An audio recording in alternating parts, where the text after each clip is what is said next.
I'm printing up another one of these little cast-on baskets that I made. It's just a round disc with 30 evenly spaced holes all the way around. I believe I made the holes 4 millimeters, and I have another video showing how I use this to cast on. But I felt like this loop was a little bit too thin to hang those heavy weights, so I thickened it a little bit, and I'm printing up another one right now. So I just, while I have that one printing, I kind of wanted to show how I measured out my loops. And these are just looped on double. And the reason I didn't want to just tie them on is because it's difficult to get these all perfectly the same length. And in order for this to hang level inside your machine, once you get weight on it and weight hanging from the bottom, you want all of these strings to be as close to the same length as possible. So I'm using a heddle jig that I bought on Etsy for my looms, and this is how you measure out string heddles. And I've got a number 10 crochet cotton here, but you can just get a board and put a couple of nails to help you to size your strings.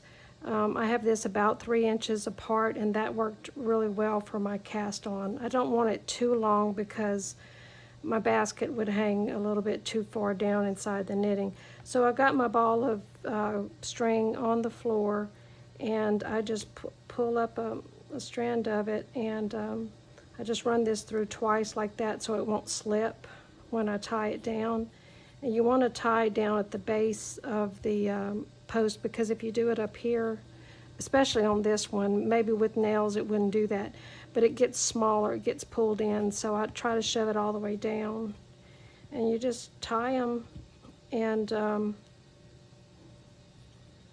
they end up all the same size. And I usually do a couple of knots down here, and because I'm on camera, I can't tie a simple knot.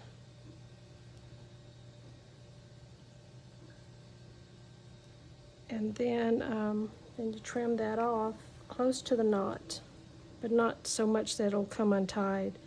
So I don't measure my string out ahead of time, I just tie it on and then trim. And you can steam this so that they don't get all twisty. And here's a few that I made, and I decided on my next one I'm going to alternate the colors. Okay, I finished printing up my new cast-on basket. I did publish the file on Thingiverse under the tags sock machine, CSM, cast-on basket, I believe.